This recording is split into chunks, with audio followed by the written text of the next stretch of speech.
Hasta el presidente Vizcarra se pronunció respecto de la situación de Paolo Guerrero. Hoy se suponía que íbamos a saber si nuestro delantero, nuestro capitán, iba finalmente a participar del proceso Rusia 2018. Aún no se sabe, habrá que esperar 2 semanas para que el TAS, el Tribunal de Arbitraje del Deporte, tome la decisión.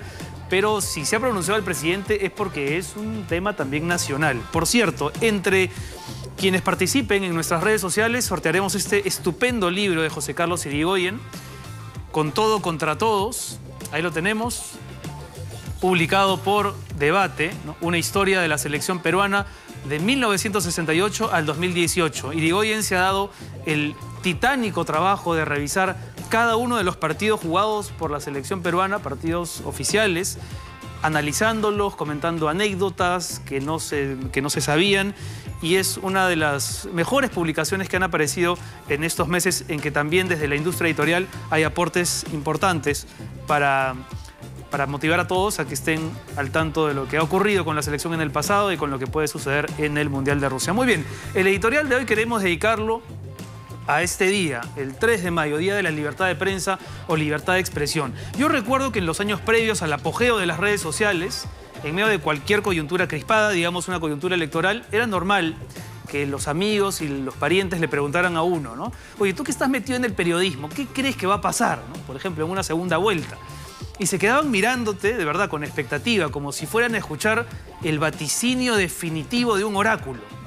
Por lo general, yo recuerdo cuando me pasaba que no tenía para ofrecerles más que una recopilación de especulaciones y trascendidos de esos que uno recababa en la redacción del medio en el que trabajaba. Pero aún así, podía percibir en el ambiente cierto respeto hacia el oficio, cierto respeto hacia el hecho de ser periodista. Como si dijeran los demás, ojo, él es periodista, está enterado, sabe un poco más que el resto.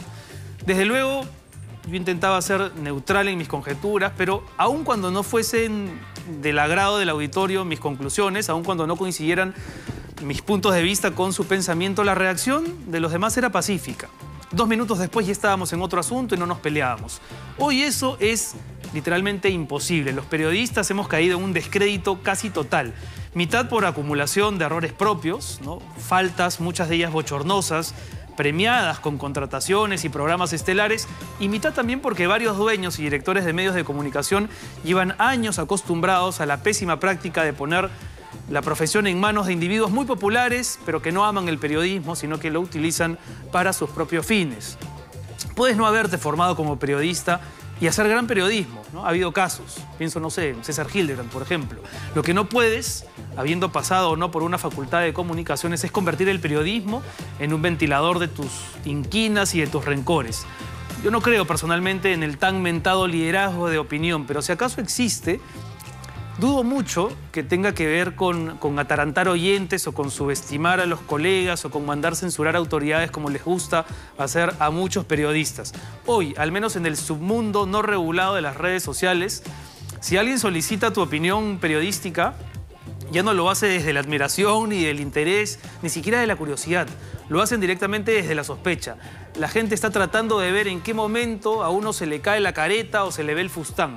Y si por desgracia tus opiniones no coinciden con las de aquel que las requirió, serás inmediatamente calificado, etiquetado, membretado.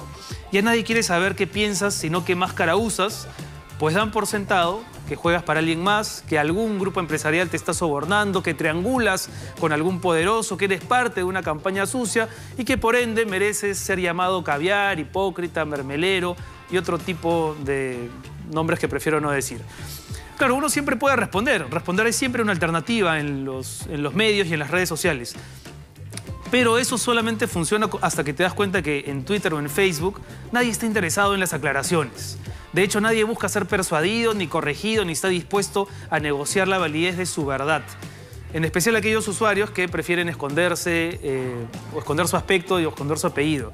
Una respuesta tuya, por muy persuasiva o elocuente que sea, será tarde o temprano empleada en tu contra como arma arrojadiza. En un terreno así de resbaladizo, es muy complicado hacerle entender a los demás que la libertad de expresión, y esto quisiera que quede muy claro, siendo ilimitada en su naturaleza, no es inimputable. Cuando una opinión entraña insulto, la libertad de expresión traiciona su esencia y pierde automáticamente su inmunidad. Si alguien lanza una ofensa disfrazada de opinión faltando al respeto ajeno, pierde enseguida todo derecho a ser tolerado. Se habla mucho de la tolerancia, pero pierdes el derecho a ser tolerado cuando insultas. Por supuesto que aquí entra a tallar la susceptibilidad de cada quien y, por desgracia, en las plataformas virtuales todo tiende a volverse demasiado relativo. Y así nunca termina de disiparse la desagradable sensación de estar todos metidos en una jungla. Sin embargo, a pesar de los ríos de bilis que corren por las redes sociales, de los energúmenos provocadores que buscan existir de alguna forma, e incluso de las veces en las que uno mismo cae en excesos y despropósitos, y vaya que Twitter y Facebook a veces invitan al exceso y al despropósito, es urgente persistir en el derecho a decir lo que se piensa, pero sin agredir, tanto como en el deber de emprender todas las luchas pacíficas que sean necesarias. Es un día importante para reivindicar nuestro derecho a expresarnos, nuestro derecho a defender la libertad de decir lo que pensamos, pero no por eso a insultar, ni a agredir, ni a mofarse de cómo piensa el resto. En nuestro país es muy fácil que te ubiquen a un lado de la discusión. Y a veces uno no está necesariamente a un lado. A mí me han dicho caviar, fujicaviar, pro-Nadine, pro-Llanta, aprista en su momento. Y la verdad es que la gente se decepciona cuando uno dice que no tiene, digamos, filiaciones partidarias ni políticas. Muy bien, piensen en eso, piensen en la libertad de expresión, en cómo la ejercemos, en cuándo la usamos y qué tan responsables somos con lo que decimos en redes sociales, que son también medios de comunicación. Por más que hayan configuraciones y fórmulas para hacer privado un muro de Facebook, por ejemplo, igual, son medios de comunicación y tenemos que saber autorregularnos. Son las 9:15, vamos a hacer una pausa y al regreso voy a tener el gusto, el placer, el honor de conversar con el embajador Alan Wagner Tizón. Viene Alan, pero el Alan bueno, Alan Wagner. Hacemos una pausa y volvemos aquí en Nada Está Dicho.